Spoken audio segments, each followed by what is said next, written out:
Kristi Noem and the Department of Homeland Security posted a fake video that's now endangering the life of a young black man. Think we'll get a retraction? Doubtful. Hi, I'm Melba Pearson, also known as the Resident Legal Diva, and this is The Breakdown. Make sure to like, comment, and subscribe to Legal AF for all things at the intersection of politics and law. So, Department of Homeland Security Secretary Kristi Noem is back in the hot seat for more foolishness. She is facing questions after the Department of Homeland Security's official X account reposted a TikTok video of a group of young black boys that they say was threatening ICE. And here's the kicker. That's not the original caption. Like, the video was about something else entirely. And it was taken, recaptioned with a whole separate soundtrack to it, and now released as saying these kids were threatening ICE. So, DHS, they posted the video, which features an on-screen message, and I'm gonna have it pulled up for y'all. It says, ICE, we're on the way, word in the streets, cartels put a 50,000 bounty on y'all. So, Kristi Noem has run around on social saying that drug cartels were placing bounties on agents' heads. Have we seen any evidence of that? No, but whatever. All right, this is what she's saying. So now, in posting this video, their comment, ICE's comment, was FAFO, and we already know what that means. If you threaten or lay hands on our law enforcement officers, we will hunt you down and you will find out really quick. We'll see you cowards soon. Meanwhile, it took 30 seconds for the internet sleuths and folks be like, hold on. Started typing, and in 2 seconds they figured out that this was not the original video. So the original video was of this young man and his friends, and they were making a joke about Iran. Now, why they thought that would be? Anyway, kids are kids. They're basically like, hey, it was a very pro-America post. Hey, we want all the smoke. We're going to fight to defend our country, all of that. So basically, you could say it was a patriotic post because he's supporting the U.S., over Iran. And he's like, we're willing to fight Iran, all of this. Well, now that same video is taken, repurposed, and now instead of Iran, the word is ICE. Now, you can actually go on his TikTok page and see the original video that was posted in June. It's still there, right? You'll look at it, and when you compare it side by side to the video that was posted by Homeland Security, you already see the differences, right? And forget just the caption, but even where the kids are standing, it doesn't connect. So clearly this video had been edited for the purposes of, again, number one, justifying what Kristi Noem has been running around saying, like, oh my gosh, our agents are under threat from the cartels, which, again, I find that sus.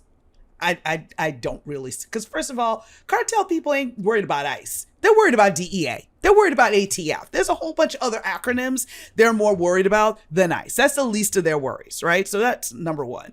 And number two, yeah. Now listen, let's be clear. I do not want to see violence happen to anyone, right?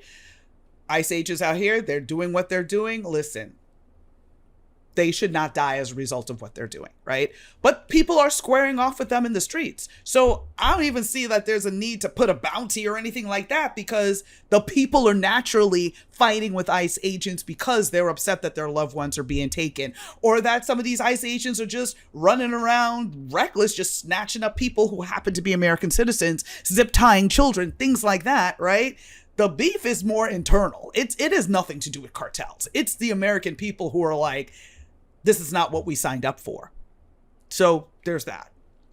So this child, because I'm going to call him a child. He's a child. He's in school. He is a child. He posted this video, and now there's all sorts of fallout as a result of this doctored version that was pushed out by Department of Homeland Security.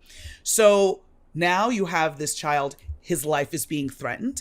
People are all up in his DMs, in his comments, just, threatening him with all sorts of harm, which is insane.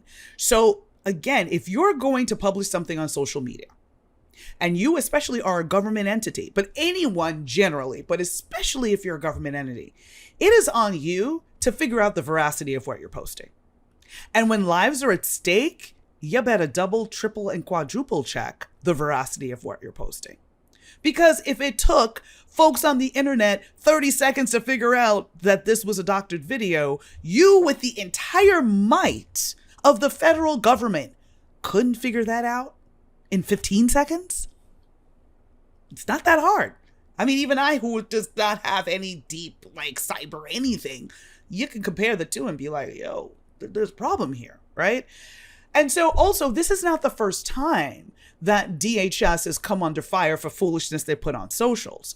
So everyone from the creators of South Park, singer Jess Glynn, who said that she felt sick when she saw one of her songs was used in a video about mass deportations. You've got the Black Rebel Motorcycle Club, the estates of Woody Guthrie and Tom Petty. You've got painter Morgan Weisling and the estate of Thomas Kincaid, who's another artist. All of them have complained about their work being stolen by DHS for whatever evil purpose they want to use on their social. So basically, they're taking these works without the permission of the people that posted them or created them and have twisted it to suit their message, which isn't cool. Now, also, timing is what's very interesting, because all of this drama now has popped up, and it's at the same time that reports are being released that DHS had recently purchased 2, not 1, but 2 luxury Gulfstream private jets because Kristi Noem and the other senior officials need to travel in style. Oh my gosh, they can't just travel on any old plane. Oh no, they need a brand new luxury Gulfstream plane, baby, right? Stuff that they couldn't afford of their own, but they want to take these good US taxpayer dollars to level up their life, okay? And by the way, those planes, you want to know how much they cost? $172 million. Yes, $172 million for two luxury Gulfstream private jets. So, of course, DHS is like, oh, wait, no, this is a safety measure. Oh my gosh. But really? And now everybody's really, giving hard looks on Kristi Noem and her spending habits, because wasn't she the one who claimed to get robbed in DC and they took her designer bag and $5,000 cash that was in her bag? Girl, why are you walking around with $5,000 cash in your bag? You're talking about cartels threatening? Maybe they're threatening and it has nothing to do with this young man's video. Maybe you got something else going on that requires you to walk around with $5,000 cash in a designer bag that could easily get stolen at a DC restaurant. Yeah, lots of questions. So, getting back to this young man and his options at this point. First of all, he's got legal recourse here. This is, number one, defamation of character, because there's literally a printed message that says he was threatening law enforcement. That was not true. It can easily be found out or uncovered that this wasn't true. And of course, this has a huge impact on his life. Number one, on his safety, which I'll come back to that in a second, but also for his future. Because now anybody does an internet search on him, and I'm deliberately not using his name. Again, if you guys want to figure it out and dig, fine, but I'm not going to participate in kind of like re-traumatizing or anything like that. But at the end of the day, somebody Googles his name and this video might pop up along with the drama with DHS. And now he's going to have to explain to future employers, no, I didn't threaten ICE. Somebody took my video. My video was about Iran, and now they repurposed it and said it was about ICE. So that's a huge problem, because he's not going to get interviews because of it. If he's applying to college, that could be an issue with him getting admitted. So this video can destroy his life over something he did not do. Right now, separate thing, if he actually did in fact post that video, should he get death threats for it? No. But the proper thing would be to conduct an investigation, and the ICE agents can knock on his door and be like, bro, what's up? You threatening people? I wouldn't have a whole lot to say about that. But the fact that he has a whole other video making it very clear that he was talking about Iran. And there's no other videos between the June timeframe when he posted it and now that show that he's been escalating or talking a lot about politics or anything like that. You can tell that this is out of character.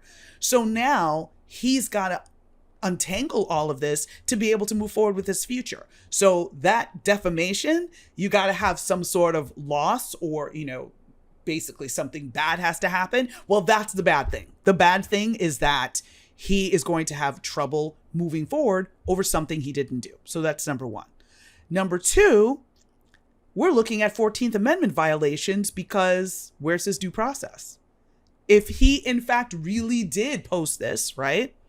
Okay, now are we looking at assault on law enforcement, something like that? Should he have been tried in a court of law, right? So he would have had an opportunity to clear his name and the government would have had to prove the charges against him, bring the evidence, bring the cyber folks who will, give the whole, it came from this IP address and blah, blah, blah.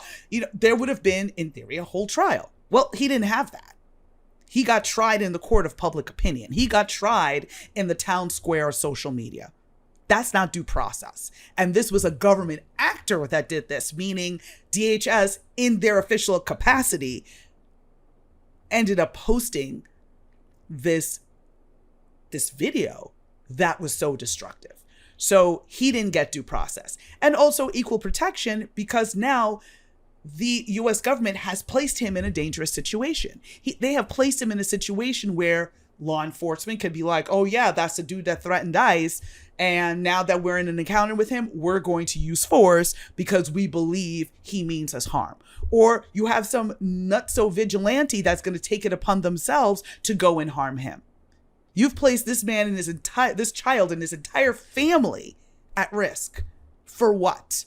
To gain political points? This is real lives we're dealing with. And so, yeah, this young man has recourse. He can sue, and he should sue. There's rumors that famed attorney Ben Crump might be getting involved. So that is definitely a good thing to give him and his family some counsel and some direction on how to move forward, and also a safety plan on how to stay safe. Because again, he is being targeted over something he didn't do. And as a broader premise, this should scare all of us. Because if an innocuous video that you could have posted on social media could be taken, manipulated, and then basically used as evidence against you, used as a justification to go after you or harm you, y'all, we're not in a good place. This is not okay. Sound off in the comments with your thoughts. I'm Melba Pearson, also known as the Resident Legal Diva, and this was The Breakdown. Be sure to like, comment, and subscribe to Legal AF. Stay safe, stay informed, and keep demanding justice. Take care. In collaboration with the Midas Touch Network, we just launched the Legal AF YouTube channel. Help us build this pro-democracy channel where I'll be curating the top stories, the intersection of law and politics. Go to YouTube now and free subscribe at Legal AF MTN. That's at Legal AF MTN.